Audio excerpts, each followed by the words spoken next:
चल रही थी कि हमें बहुत अच्छा गुरु जी समझा रहे हैं। अच्छा जी, देखिए यहाँ भी बहुत से पटाखे फूट रहे हैं, बहुत सी चीज़ें यहाँ भी हो रही हैं। तो क्या उसको अपना स्वरूप मानेंगे? क्या वो आप हैं? आप तो उसको जानने वाले हो ना। हाँ, मैं उसको जानने वाली थी। क्यों उसमें आप प्रवेश कर रहे हो? कुछ उसके साथ पंगा ले रहे हो आप? क्या जरूरत है? पंगे लोगे तो फंसोगे। इसलिए जैसे यहाँ पर कुछ हो रहा है तो उससे बचो। ये प्रकृति में हो रहा है, आप में नहीं हो रहा है। आप में कुछ हो भी नहीं सकता। आप ज्ञाता हैं, ज्ञाता ही रहेंगे। स्वामी जी, मेरी बहन, आप ना हो तो कुछ दिखाई ना दे। आप देखते हो तब दिखाई देता है। वहाँ भी आपको रस मिल रहा है। वहाँ भी आपकी आदत जा नहीं रही है। जैसे यहाँ आदत नहीं जा रही है, वैसे वहाँ भी आदतें बनी पड़ी है। यही आदत हमें छोड़नी है। वहाँ जो भी मिल रहा है वो सब जड़ पदार्थ है, लेकिन जिसको मिल रहा है सिर्फ वो चेतन पदार्थ है, सिर्फ ओनली वन।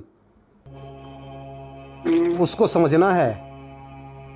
बाकी जितनी भी चीज हैं उसको त्यागना है, उससे बचना है। ये सब नाग हैं, सांप हैं, विषय हैं, चाहे इस संसार का हो। मतलब ये सब फंसाने वाले। देखिए, जैसे यहाँ फंसाने वाला है वैसे वहाँ है।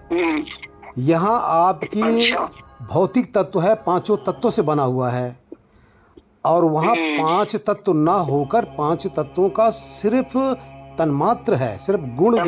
हाँ, तन्मात्रा है। तरह से यहाँ इस शरीर में आप भौतिक तत्व की शरीर में रह रही हैं। वहाँ जो सूक्ष्म शरीर तेजोमय है, जो सतोगुण से बना हुआ है, वो शरीर है।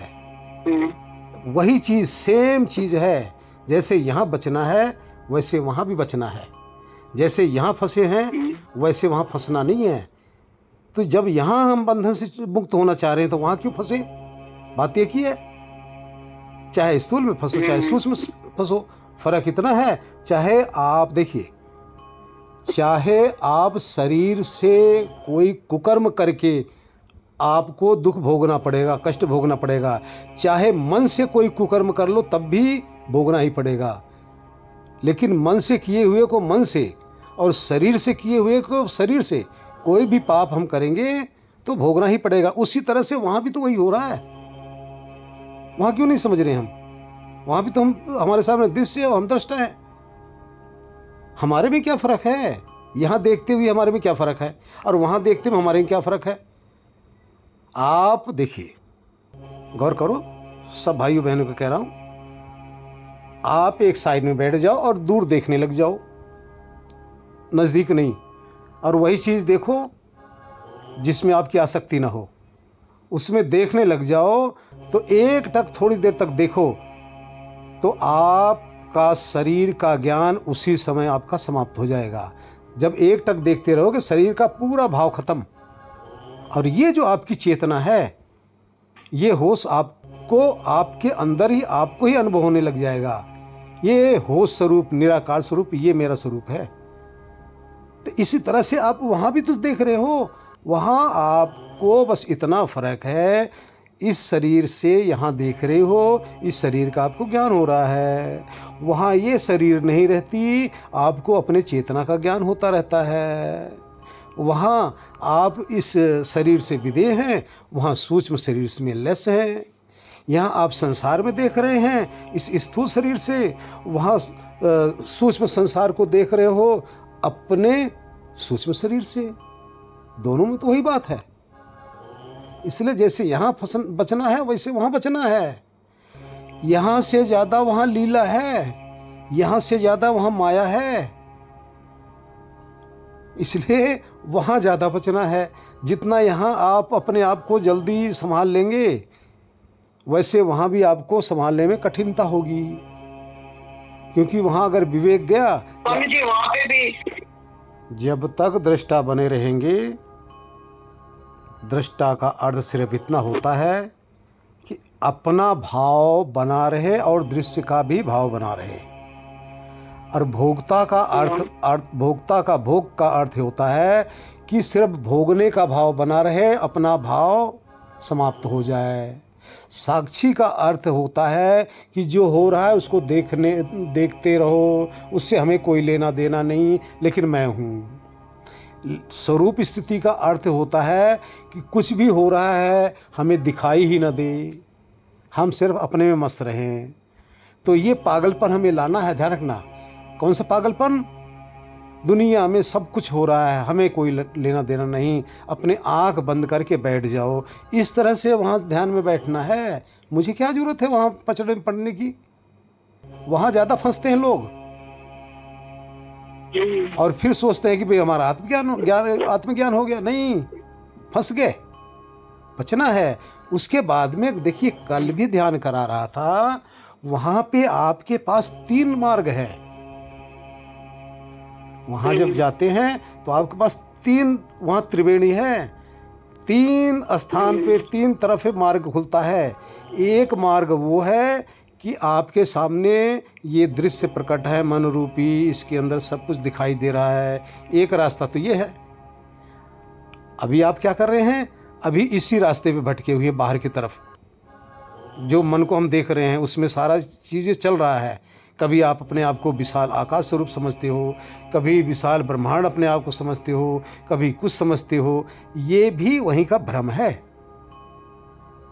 दूसरा मार्ग यह है कि अगर जरा से भी आपकी होश गया नहीं कि तुरंत बेहोश हो जाओगे, अर्थात तंद्रा और निद्रा आ जाएगी। दूसरा मार्ग आपके पास ये है अंदर।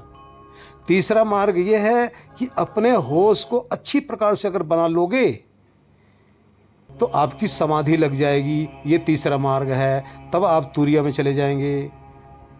अब यहाँ 3 शरीर देखो।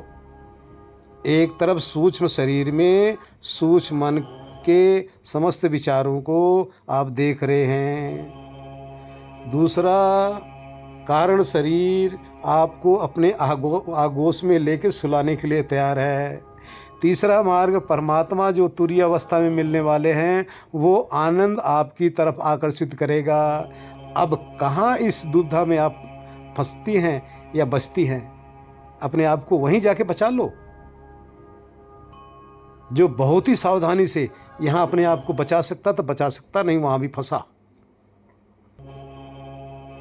जहाँ पे आप ये सब देख रही हैं, इस मन को, ये शरीर को, वहाँ तो हमेशा ही आप देखती हैं। और यही शरीर हमें उठा के एक शरीर से दूसरे शरीर में तो ले जाता है, जन्म मृत्यु दिलाने का कारण है। लेकिन हमें इससे भी बचना है, स्थूल शरीर से भी बचना है, सूक्ष्म से बचना है, अंदर जो कारण आपका इंतजार कर रहा है उससे बचना है। तो हमें एक तरफ खिसक जाना है, होश युक्त होकर तुरिया की तरफ। वो जो तुरिया की तरफ चले जाएंगे, ये तीनों शरीरों से छुटकारा मिल जाएगा। हरिओम नारायण। वहाँ क्या मिलेगा? ब्रह्मानंद मिलेगा, वहाँ सृष्टि का मालिक मिलेगा। वो परमानंद। देखिए, हृदय का अर्थ है, हृदय का ये संस्कृत वर्ड है। संस्कृत में पूरा इसको कहा गया ह्री इदम। इसका अर्थ होता है ह्री इद अयम, यानी ह्री इदम अयम। 3 शब्द उसमें बनता है। ह्री मतलब वह, इदम मतलब यह, अयम माने है। जहाँ आपको ये फीलिंग हो कि वो आनंद यह है, उसी का नाम हृदय है। अब वहाँ कोई देश काल नहीं रहता, लेकिन फिर भी आप देखेंगे कंठ के नीचे, ये नाभि के ऊपर, यहाँ फीलिंग होती है, महसूस होता है। वहाँ पे जाकर आप ये बॉडी का कोई पार्ट्स का आपको ज्ञान नहीं रहेगा, उसको हृदय कहते हैं। वो तो पहचानो। अभी अपने आप को तो इन वृत्तियों से छुड़ा नहीं पाए, आगे कैसे जाओगे? समस्त वासनाओं को यहाँ हमें समाप्त करना पहले। हाँ जी, उसकी इच्छा से होगा। और जब उसकी इच्छा होती है, वो किसी भी समय हो जाती है। मतलब मेरी इच्छा से नहीं होता, उसकी इच्छा से होता है, वो कोई भी समय हो सकता है। देखिए, उसकी इच्छा से नहीं होगा, आपकी ही इच्छा से होगा। अगर आप में लगन होगा, देखिए उसमें उसकी जिसकी आप इच्छा कर रहे हैं उसकी इच्छा इसमें नहीं है, इच्छा आपकी है। अब आप जाएंगे तो आपको मिलेगी मिलेगी। अब फर्क इतना पड़ता है आप कितने मैले मन को लेकर जाती हैं। अगर मन मैला होगा तो आपको अभी नहीं मिलेगा। मन को शुद्ध करना पड़ेगा। शुद्ध का अर्थ है ये विषय विकारों का जो मैल है, ये दृश्य प्रपंच का शब्द रस रूप गंध का जो प्रपंच है, इसमें जो हमारी आसक्ति है, ये जो है ये मैल है। ये मैल हटते ही वो मिला मलाया है और इसमें किसी की इच्छा नहीं होगी, आपकी ही इच्छा होगी, बशर्ते कि आप साफ सुथरा हों। साफ सुथरा कैसे होंगे? इस मन की मैल को धुलने के बाद। और यही रुकावट है। जी स्वामी। देखिए, उपनिषदों में कुछ समझाया जाता है कि आत्मा एक राजा है। वो रथ के अंदर, पर्दे के अंदर बैठा हुआ है। वो बाहर देख नहीं रहा है, बाहर चल नहीं रहा है, बाहर कुछ कर नहीं रहा है।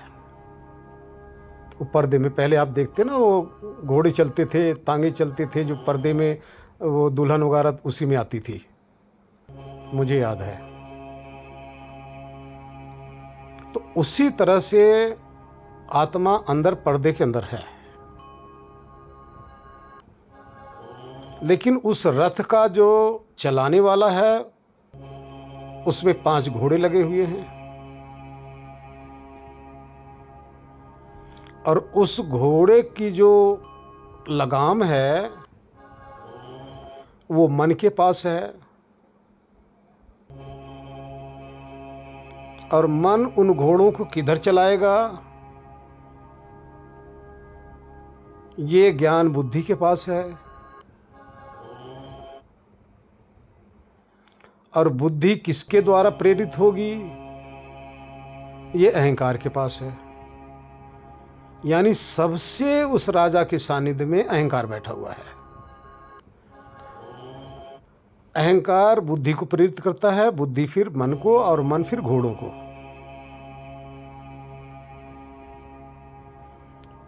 और घोड़े किस पे चलते हैं? सिर्फ अपने अपने मार्ग पे चलेंगे। दूसरे के मार्ग पे 5 घोड़े हैं और 5 तरह का मार्ग है। और वो राजा अपनी जिज्ञासा के अनुसार, जिज्ञासा ही उसका अहंकार है, उसकी चाहत ही उसका अहंकार है, उसकी इच्छा ही उसका अहंकार है। अब वो बुद्धि को कहता है कि उसको बोलो ये घोड़े को और इस रथ को फला जगह ले चले। अब बुद्धि मन को कह दिया। अब मन के हाथ में घोड़ों की लगाम है। अब मन उस लगाम को खींच के इन घोड़ों को उसके मार्ग पर चला देता है। तो घोड़े क्या काम करते हैं? इस रथ को खींच के वहां तक पहुंचा देते हैं। अब पहुंचाने के बाद में ना घोड़े का अपना काम है, ना मन का कोई काम है और ना बुद्धि का कोई काम है। आत्मा जो जानना चाहता है इनके थ्रू वो जान लेता है, जो अनुभव करना चाहता है वो अनुभव कर लेता है। यदि अनुभव का या जो भी अनुभव करना चाह रहा है, इसका एक कारण है सुख या दुख। सुख के लिए जा रहा है, सुख का अर्थ है कि अपने अनुकूलता के लिए वहां राजा लेके जा रहा है। तो इसी प्रकार से बाहर क्या पांच घोड़े क्या हैं? हमारी जो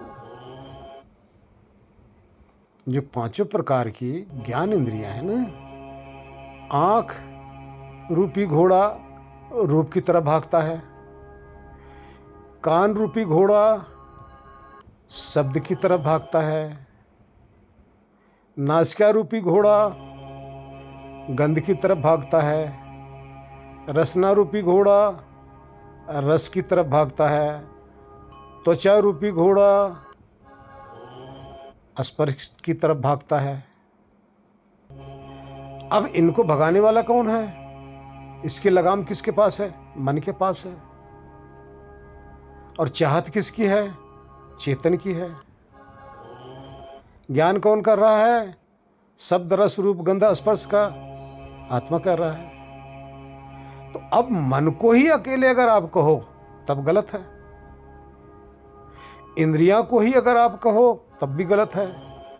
और घोड़े, ये जो रथ क्या है, ये 5 प्रकार के जो इसमें पहिए लगे हुए हैं, आपके 5 कर्म इंद्रियां हैं। और पूरा हाथ पांव पेट जितना सर, ये सारा मिला के रथ हो गया। और इसके अंदर जो बैठने वाला है, बाहर से तो अंधा है, ध्यान रखना, बाहर से वो अंधा है, इसीलिए उसको सहायता की जरूरत हुई, क्योंकि उसमें बाहर देख नहीं पा रहा है। किस लिए नहीं देख पा रहा है? कि कैद है। उसका स्वरूप तो है, सब कुछ देख सकता है, सुन सकता है, बिना इनके सहायता से कर सकता है, सब कुछ करने में स्वतंत्र है। लेकिन यही उसकी जेल है, यही उसका कैद है। अब वो कैद में किया गया है इस घोड़ों के, इस रथ के बीच में। इस रथ से उसको हटना है, इस रथ से ही उसको अपना छुटकारा लेना है। और उसके सबसे सानिध्य में आपका मन आ गया। और इसी प्रकार से जब बाहर के घोड़ों से वो छुटकारा लेता है, 5 ज्ञानेंद्री 5 कर्मेंद्री, तो अंदर का जो है, रथ के अंदर वो मन है, बुद्धि है और अहंकार है। तो बाहर देखना बंद कर देता है, फिर अंदर देखता है। अंदर किसको देखता है? मन बुद्धि अहंकार को। अब ये सूक्ष्म शरीर हो गया। वहां भी 3 लगा हुआ है और बाहर 13 लगा हुआ है। ध्यान देना, बाहर सिर्फ 3 है, अंदर 3 है, मन बुद्धि अहंकार। और बाहर 5 ज्ञानेंद्री 5 कर्मेंद्री, 3 का 13 हो गया। और साथ में 5 प्रकार का भौतिक तत्व 18 हो गया। और 5 भौतिक तत्वों का जो स्वाद है, शब्द रस रूप गंध स्पर्श, 18 5 23 हो गया। इन 23 के प्रपंच में वो फंस के अपने आप को भूल गया है, इन्हीं में रस लेने लग जाता है। ये प्रक्रिया सबकी है, इसमें सारी इंद्रियां इन्वॉल्व है, अकेले मन का नहीं। लेकिन जब मन बाहर से हट जाता है तो 5 भौतिक, 5 उसके विषय 10, 5 ज्ञानेंद्रिय 5 कर्मेंद्रिय, ये 20 एक साइड हो जाते हैं। ये 20 सिमट के मन में आ जाता है और फिर वहाँ इस सबका दृष्टा हो जाता है। इसी को सूक्ष्म लोग कहते हैं, इसी को सूक्ष्म शरीर कहते हैं। दृष्टा सेम है, उस दृष्टा के अंदर किसी भी प्रकार का कोई भी जरा सा भी ना तो कम होता है ना तो ज्यादा होता है। वो ज्ञान टिमटिमाता ही रहता है, जगमगाता ही रहता है। नारायण। इसका मतलब कुछ समझ में नहीं आता कि 3 और 13 शब्द का है, लेकिन अभी जो आपने बताया उससे लगा कि 3 और 13 अध्यात्म से संबंधित। 3 अंदर की इंद्रिय हो गई, 10 बाहर की मिला लो 13 हो गई। अभी अंदर जाके 3 में फंसता है चेतना, और बाहर जब आता है तो 13 में फंस जाता है। 3 और 13 के लफड़े में, 3 और 13 के लफड़े में फंसा पड़ा है और इसको समझ में नहीं आ रहा है। यही समझ तो करनी है। पहले देखिए, पहले 10 से छूटना है, फिर 3 बचेगा, क्योंकि 10 और 3 13 में फंसा पड़ा है। जब 10 से छूट जाएगा फिर 3 में फंसेगा, और उस 3 से भी छूट जाएगा तब स्वरूप में आएगा। नारायण। तन्मात्र क्या है? तन्मात्र पांचों भौतिक तत्वों का एक मटेरियल है जो सत रज तम के बाद में प्रकट होता है। यानी सत रज और तम जब मथा जाता है तो एक अलग चीज बनती है। तो मिट्टी का अंश बना तो उसको मिट्टी का तन्मात्र कहा गया। फिर जब उसी को मथा गया तो एक कम और ज़्यादा करके तो एक और तन्मात्र बना, उसको वायु का कह दिया। फिर उन तीनों को मथा गया, फिर एक अंश बना तो उसको जल का कह दिया गया। और फिर उन तीनों को मथा गया, फिर अग्नि का बन गया। फिर तीनों को मथा गया तो आकाश का बन गया। इस प्रकार से कम ज़्यादा करके ये तन्मात्र बनते हैं। दूसरा नंबर, आप वाइट और ब्लैक कलर ले लो। वाइट और ब्लैक 2 कलर हैं। अब इसको कम ज़्यादा करते जाओ, आपके असंख्य कलर बनते जाएंगे। कम ज़्यादा आपके कलर अनेक होते जाएंगे, लेकिन कलर तो वही है। इसी तरह से परमात्मा ने इन 3 से पूरा का पूरा सब कुछ बना दिया है। वो तन्मात्र है। तन्मात्र का अर्थ है जिस मटेरियल से मन बना हुआ है। जी, मेरा प्रश्न ये था, बिना तन्मात्र के न तो मन रह सकता है, न बुद्धि रह सकती है, देखिए, और न अहम रह सकता है, और न वहाँ दृश्य दिखाई देते हैं। जो आपको वहाँ जो दृश्य दिखाई दे रहे हैं ना, जब अंदर आप जो जाते हैं, जो दृश्य दिखाई देते हैं, वो हकीकत ये बाहर के दृश्य नहीं है जी। वो तन्मात्र का प्रसार है। वो तन्मात्र मन के अंदर विद्यमान है, क्योंकि उन्हीं 5 तन्मात्रों से मन बना हुआ है। तो मन का जैसे हम दृष्टा भाव नहीं, तन्मात्र, देखिए तन्मात्र को फिर समझो। तन्मात्र एक प्रकार का भौतिक मटेरियल है जी। वो भौतिक मटेरियल है। तो अब वो जो सहयोगी यहाँ जो जिसको अहंकार कहा जा रहा है, ये भी आपका सहयोगी है। इसी से आप अपने आप को दृष्टा भाव में बना रहे हैं, इसके सहयोग से। और वहाँ बुद्धि भी आपका सहयोगी हो गया, इससे ही आप अपने आप को दृष्टा भाव बना रहे हैं। लेकिन मन जो है, जिस मन के अंदर आप देख रहे हो, वो आपका सहयोगी नहीं है। वो आपका सहयोगी नहीं है, क्योंकि वो आपको बाहर निकाल रहा है। वो दृश्य रूप बन के आपको बाहर निकाल रहा है। तो यूँ कह लो कि जो सतोगुण है, बुद्धि हमारी सतोगुण से प्योर सतोगुणी है।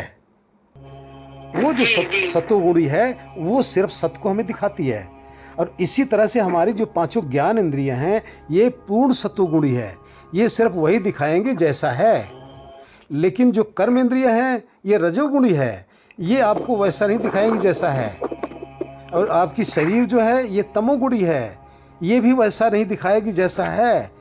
लेकिन इंद्रियां, हमारी जो ज्ञान इंद्रियां हैं, ये शुद्ध सत्वगुण से बनी हुई है। इसी तरह से हमारी बुद्धि अंदर की जो है, शुद्ध सत्वगुण से बनी हुई है। ये वो सिर्फ सत्य को दिखाती है, यानी जो पदार्थ जैसा है वैसा ही अनुभव कराती है। लेकिन मन जो है, मन कपटी है। यहाँ समझ लेना, मन बड़ा कपटी है, बहुत छल करता है।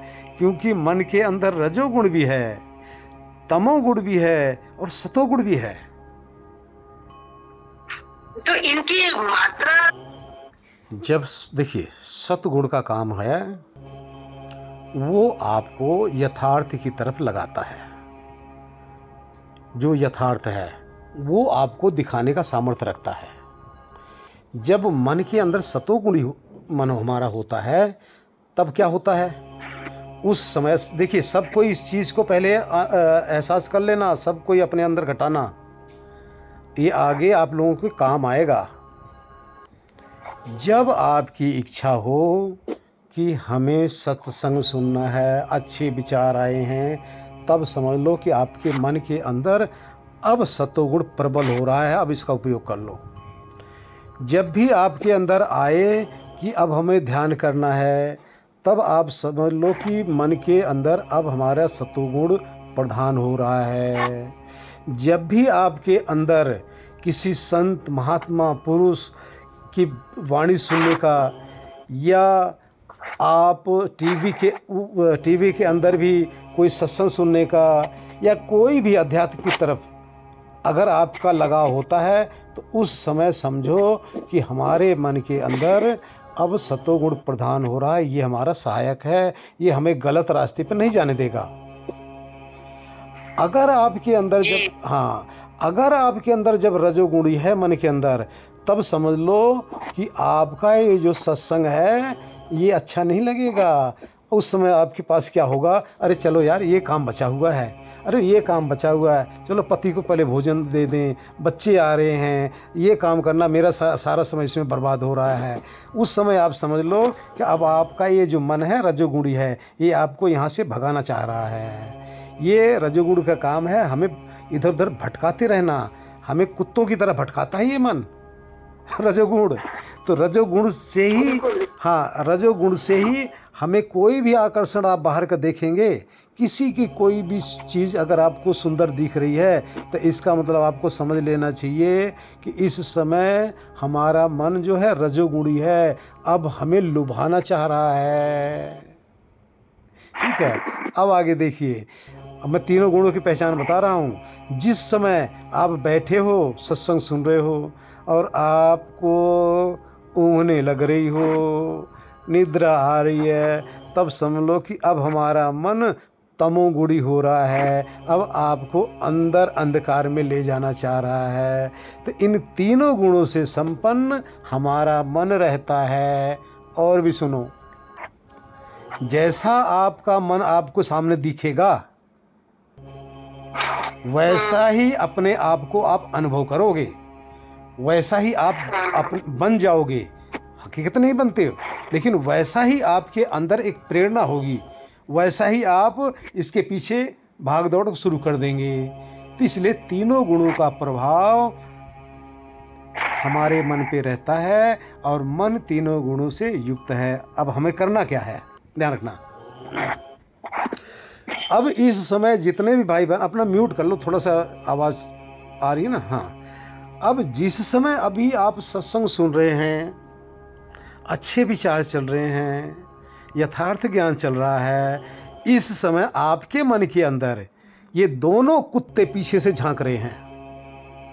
गौर कर लेना, ये दोनों प्रकार के कुत्ते मन के अंदर पीछे से झांक रहे हैं, क्योंकि इस समय बिल्कुल शुद्ध सात्विक मन आपका प्रबल हो रहा है, जिससे ये आप ज्ञान ग्रहण कर पा रही हैं। लेकिन वो कुत्ते झांक रहे हैं, वो इंतज़ार कर रहे हैं कि ये सत्वगुण रूपी जो कुत्ता ये भागे, मेरी बारी कब आएगी। यानी वो अपने बारी के इंतज़ार कर रहे हैं।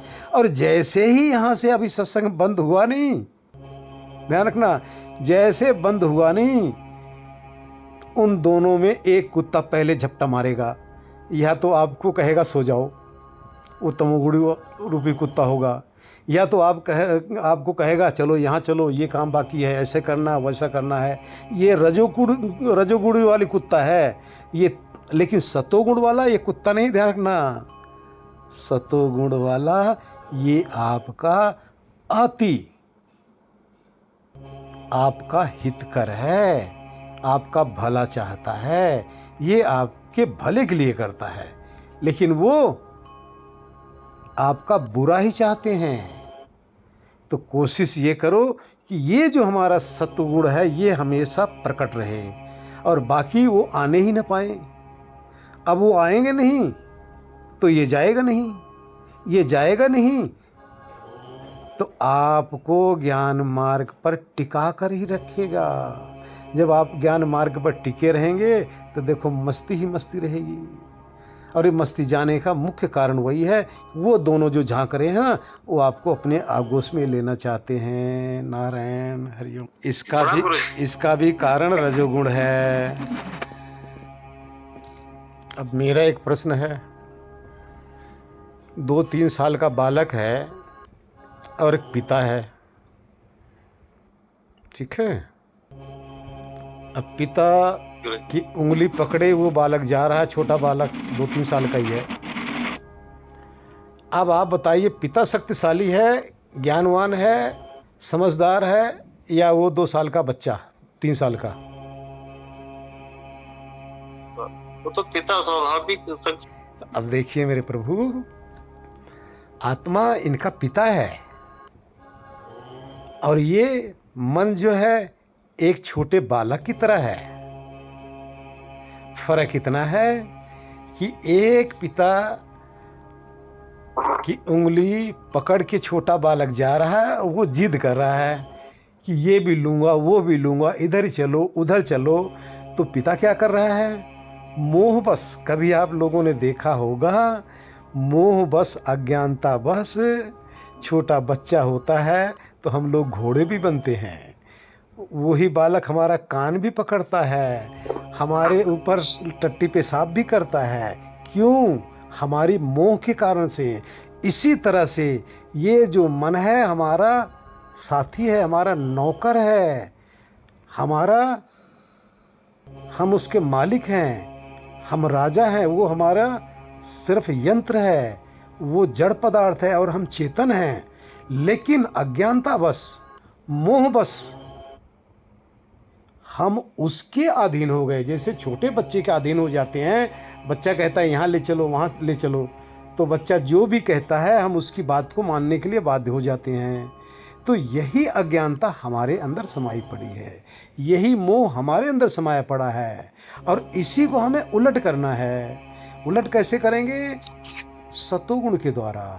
अभी बहन ने पूछा था ना, वो सतोगुण का जब हम प्रयोग करेंगे, मन के अंदर रजतम नहीं आने पाएगा, तो सतोगुण ही हमारा साथी बन जाएगा, वो सही मार्ग दिखाएगा, वो हमें भटका ही नहीं सकता। तब हमारा मन हमारा उपकरण होगा। अभी मन ने हमें अपना उपकरण बनाया हुआ है, हम उल्टा चल रहे हैं। मन से हमें उपयोग करना है, लेकिन अभी मन हमारा उपयोग कर रहा है। अब इसी दिशा को हमें मोड़ना है। नारायण। लोगों को पहले हिदायत दे रहा हूं, आप लोग हमारी बात नहीं मानेंगे तो आपकी अपनी मर्जी। आप गफलत में मत पड़िए। जैसे यहां जो कुछ दिखाई दे रहा आप नहीं हो, सब सेकेंडरी चीज है। जो देख रहा है वो आप हैं। उसी तरह से अंदर जो भी दिखाई देगा आप नहीं है, जो देख रहा है वही आप हैं। तो इसलिए आप इस ज्ञान को, इस विवेक को अंदर बना कर रखो, इसमें मत फंसो। इसमें फंसे रहोगे तो समाधि नहीं लगेगी। मेरे प्रभु, आप लोगों से विनती है, इसको देखते रहोगे तो समाधि नहीं लग सकती।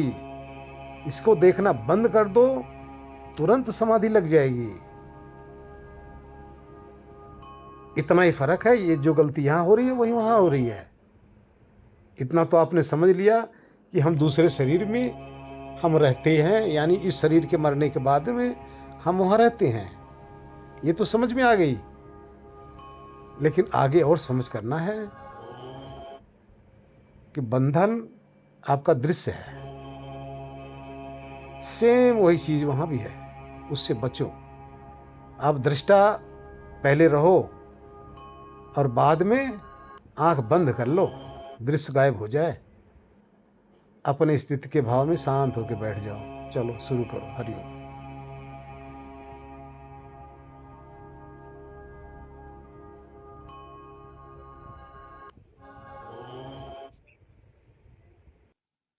अच्छा ना हो सके तो बुरा भी नहीं करना चाहिए। जो ये हम कर रहे हैं, किसी को सुख दे रहे हैं, तो यदि आप निस्वार्थ दे रहे हैं तो आपको जरूरत नहीं है। हो सकता है निस्वार्थ कर्म आपके साधना के अंदर सहायक बन जाता है। यहां गौर कर लेना, कोई भी निस्वार्थ कर्म करेंगे तो उस समय अपने इस मन को अनुभव करो, अंदर देखिए आपके अंदर कितनी खुशी, कितनी प्रफुल्लित होने लग जाएंगे आप, और वो आपके साधना में सहायक होगा। ये भी तो सुख ही है मेरे प्रभु।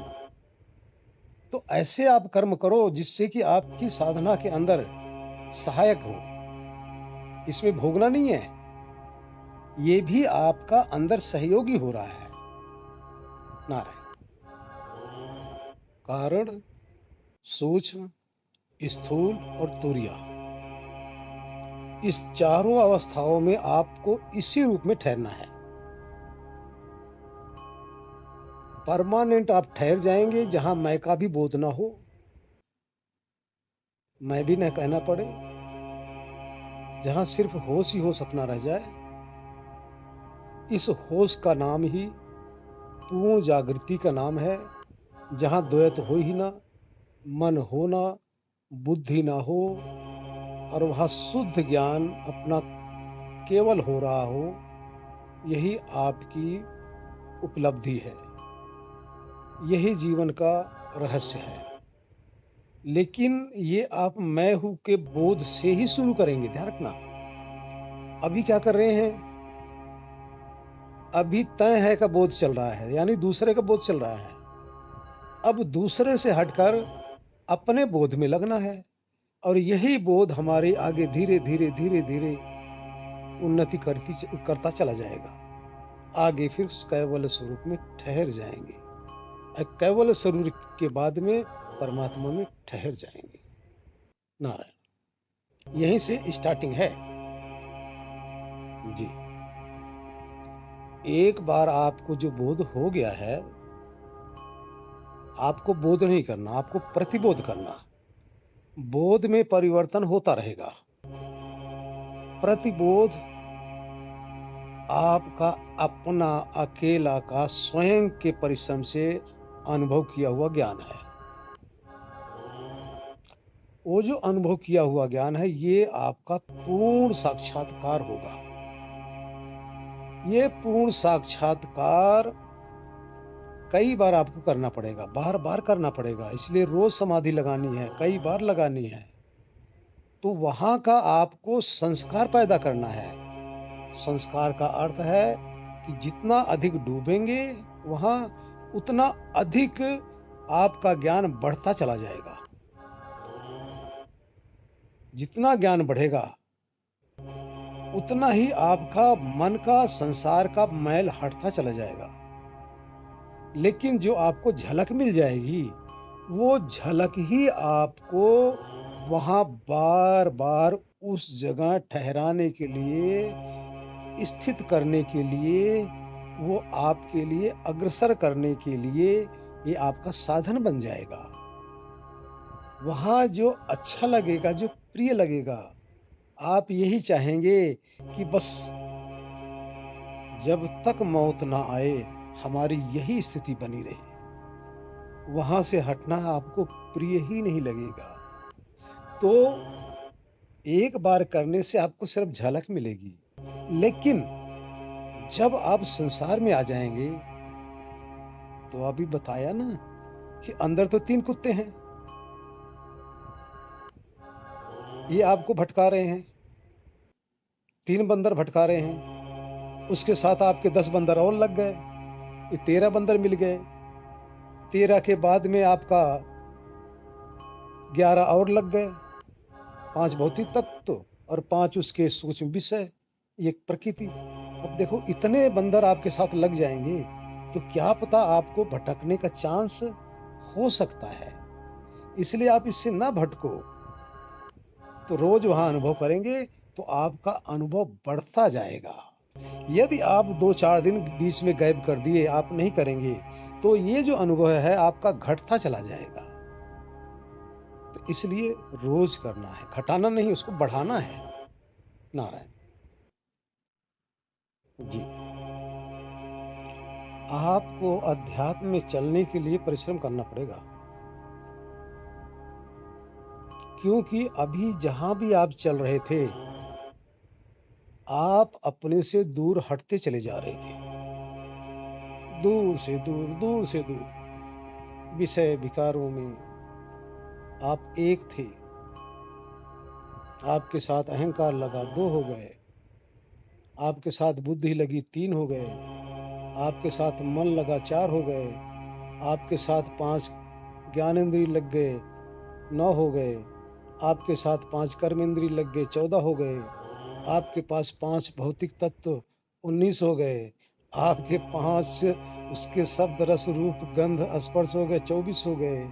अब ये प्रकृति है, उसके साथ साथ आपके पास जितने भी प्राणी दिख रहे हैं, ये सब विषय हैं, ये असंख्य हैं। मेरे प्रभु, आप इतने भटक चुके हैं अपने से, इतने दूर जा चुके हैं। इस दूर जाने से आपको वापस आना पड़ेगा। कहाँ वापस आना पड़ेगा? ये धीरे धीरे धीरे धीरे बाहर की एक एक कड़ी, एक एक चैन आपको तोड़ना पड़ेगा। ये सारे मोह हैं, ये आपके राग हैं, ये सारी आपकी वासनाएं हैं। इन वासनाओं को काटते काटते, इस मोह को खत्म करते करते तभी आप यहाँ अकेला हो पाओगे। अगर आप अकेले तो हो गए, आप अकेले तो हो गए, लेकिन जब अकेले आप वहां से निकलोगे, फिर आपके सामने तो यही सारे बंदर, सारे बंदरियां डांस कर रहे हैं, नाच रहे हैं ना। यही तो आना है आपको, जाओगे कहाँ? अगर यहाँ आने के बाद में आपका काम जग गया, आपका मोह जग गया, आपका राग जग गया, तो फिसलते कितनी देर लगेगी मेरे प्रभु? तुरंत आप फिसलेंगे, एक क्षण नहीं लगेगा। इसलिए जगह जगह फिसलन है, हर जगह फिसलन है। इस फिसलन से बचने के लिए ही आपको, जब तक अंदर की दिव्य दृष्टि न मिल जाए, जब तक आपको मेधा बुद्धि न मिल जाए, जब तक आपकी रितंबरा या प्रज्ञा न मिल जाए, तब तक आपका योग पथ भ्रष्ट होने का 100% चांस बना रहता है। लेकिन जब समाधि लगाकर पूर्णता को जब प्राप्त कर लोगे, ये बुद्धि जब आपको मिल जाएगी, परमात्मा यही बुद्धि देते हैं साधक को अंदर जाकर। जब आत्म साक्षात्कार होता है, तब ईश्वर की कृपा होती है। जब परमात्मा के साथ हम एकाकार हो जाते हैं, तब परमात्मा हमें ये मेधा बुद्धि देता है, रितंबरा प्रज्ञा, अनेक नाम बताया गया है। इस बुद्धि के सहारे, फिर इस ज्ञान रूपी टार्च के सहारे, इस अस्त्र के सहारे संसार में रहता हुआ भी फिसलन नहीं होती। अपने आप को वो साधक बचा के रखता है। अन्यथा मोह, काम, क्रोध, कितने प्रकार के यहाँ फिसलन है, यहाँ फिसलने का चांस बना रहता है। इसलिए वहां पहुंचो, उस बुद्धि को प्राप्त करो। वो बुद्धि ही आपका सहायक है। वो बुद्धि मिलने के बाद में वही आपको मोक्ष दिलाने का साधन हो जाएगी। नारायण। प्रभु जी, कल भी बताया गया कि आपका जो मन है त्रिगुण के सहित है। इसमें तीनों गुण विद्यमान है। आपकी जो बुद्धि है, ये सतोगुण के सहित है। इसमें सिर्फ सतोगुण विद्यमान है। लेकिन जो आप हैं, जो आत्मा है, वो तीनों गुणों से रहित है। वो तीनों गुण उसके अंदर छू नहीं सकते। लेकिन इसका जो साथी है, आपका मन है, जो गुणों से रहित है, इन गुणों से, उसका साथी तो मन है। अब आप बताइए, अगर आपको गाड़ी पे बिठा दिया जाए और अपने ड्राइवर को आप शराबी ड्राइवर आपने रख लिया, कबाबी ड्राइवर आपने रख लिया, ऐसा ड्राइवर आपके साथ क्या करेगा? एक्सीडेंट करेगा ना। आपको कहीं न कहीं ऐसी जगह पटक के मारेगा। आपकी क्या गलती होगी? आपकी गलती ये है कि आपका ड्राइवर ही ऐसा है। इसलिए मन जो है रजोगुणी है। बाहर गुण ही गुणों में बरत रहे हैं। अगर आपके अंदर जरा सी पुरानी वासना आ गई, तो उस वासना के द्वारा आपको भटकते देर नहीं लगेगा। और वासना आपके अंदर समाई पड़ी है। पहले भी बताया, 2 प्रकार के संस्कार होते हैं। एक प्रकार का संस्कार आत्मा में ही होता है और एक प्रकार का संस्कार मन में होता है। मन में जो संस्कार होता है, शब्द, रस, रूप, गंध, स्पर्श, ये पूरी फिल्म इसके अंदर होती है। आत्मा में जो संस्कार होता है, ये अनुभवात्मक संस्कार होता है, जो उसने सुख दुख को एहसास किया हुआ है। वो जब इनको देखता है तो जहां उसको सुख महसूस हुआ है आपको, तभी जाके वो लालायित हो जाता है। जब दुख हुआ है तो वहां से बचने का प्रयत्न करता है। तो चेतना इस तरह से है। चेतना का फंसने में भी देर नहीं लग सकती। अगर विवेक हो गया, पूर्ण ज्ञान हो गया, तो इन वासनाओं को वो त्याग देगा। वासना उसकी समाप्त हो जाएगी। फिर वही वासना जो बाहर लगी हुई है, अंदर जब डूबेगा तो उसको वासना नहीं कहा जाएगा, उसको प्रेम कहा जाएगा। फिर वो प्रेममय रहेगा।